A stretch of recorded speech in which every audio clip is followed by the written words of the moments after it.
में भारत बंद का ऐलान हुआ, जिसके चलते बैंक, डाक, बीमा आदि सेवाएं प्रभावित हो सकती हैं। साथ ही 25 करोड़ से ज्यादा अधिकारियों के इस हड़ताल में शामिल होने की भी संभावनाएं हैं। दरअसल जानकारी के मुताबिक केंद्रीय ट्रेड यूनियन ने 9 जुलाई 2025 को एक बार फिर से भारत बंद का ऐलान कर दिया है, जिसके चलते किसान, मजदूर, कॉरपोरेट कर्मचारी और ग्रामीण समेत अन्य सभी शामिल होंगे और हड़ताल पर रहेंगे। वहीं इस स्थिति में बैंक, डाक, परिवहन, फैक्ट्रियां और साथ ही चल रहे सभी निर्माण कार्य भी प्रभावित होंगे। बताते चले कि यह हड़ताल सरकार की मजदूर विरोधी, किसान विरोधी और राष्ट्र विरोधी कॉरपोरेट समर्थक नीतियों के खिलाफ बुलाई गई है। दरअसल पिछले साल श्रम मंत्री मनसुख मांडविया को भारत बंद करने वाले संगठनों ने 17 सूत्रीय मांगों को लेकर एक चार्टर सौंपा था और उनका कहना है कि पिछले 10 सालों से वार्षिक श्रम सम्मेलन का आयोजन नहीं किया जा रहा है और सरकार मजदूरों और कर्मचारियों के खिलाफ फैसले ले रही है, जिससे कि नाराज मजदूर कर्मचारियों ने फिर से भारत बंद का ऐलान कर दिया है और अभी भी अपनी मांगों पर अड़े हुए हैं। वहीं बताते चले कि ये पहली बार नहीं है जब इस तरह से भारत बंद का ऐलान किया गया है, बल्कि पिछले कुछ सालों से भी भारत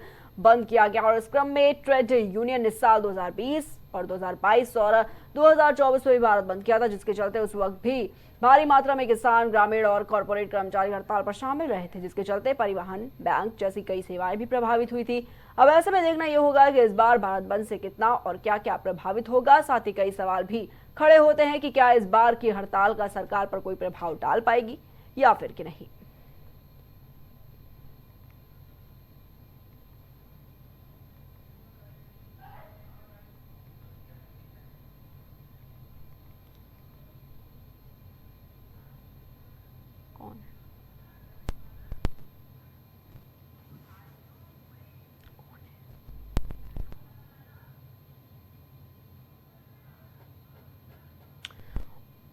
और इसी खबर पर तमाम जानकारी के लिए हमारे साथ हमारे संवाददाता सुधांशु जुड़ चुके हैं।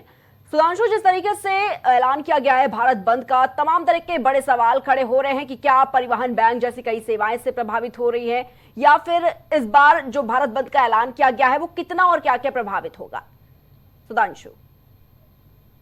देखिए, आपको बता दें कि केंद्रीय ट्रेड यूनियन ने यह निर्णय लिया था कि जो किसान परेशान है, मजदूर परेशान है और जो कॉर्पोरेट कल्चर है उसको लेकर के यह हड़ताल की गई और भारत बंद का 9 जुलाई से आह्वान किया गया, जिसमें बताया गया कि 20 से 25 करोड़ लोग शामिल होंगे, जिसमें किसान भी होंगे, मजदूर भी होंगे, अन्य लोग भी होंगे, जिसको लेकर के भारत बंद का ऐलान किया गया। और जगह जगह देखा जा सकता था कि बीमा कंपनियां जो हैं, डाक हैं, बैंकें हैं, प्रत्येक जगह आप देख सकते थे जो सेंट्रल ऑफिसर्स हैं वो काफी मात्रा में बंद थे, सभी जगह बंद थे, जो इसका भारत बंद को लेकर के आह्वान किया गया। ऐसा नहीं है कि पहली बार किया गया, पहले भी यह लोग अपनी मांगों को लेकर के अड़ते रहे हैं और इसको लेकर के चेतावनी भी दी गई थी केंद्र सरकार को, जिसके बाद आज 9 जुलाई को भारत बंद का ऐलान किया गया। जी जी सुधांशु, एक बड़ा सवाल ये भी उठता है कि किस किस पर इस पर ज्यादा प्रभाव पड़ेगा और ये भी है कि क्या इस बार जो हड़ताल भारत बंद की जा रही है, सरकार पर ये क्या कोई प्रभाव डाल पाएगी या फिर नहीं। सुधांशु, देखिए, आपको बता दें कि आज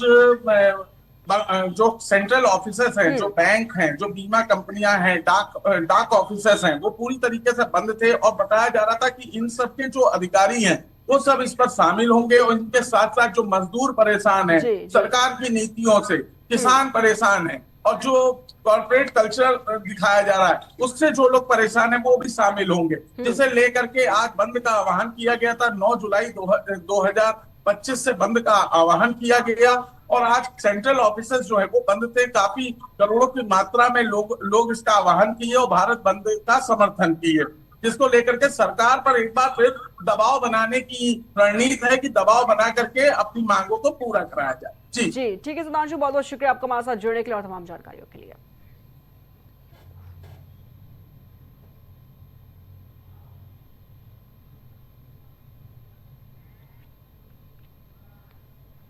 वहीं देश भर में उत्तर से दक्षिण तक मानसून छाया हुआ है, जहां वाराणसी से कोलकाता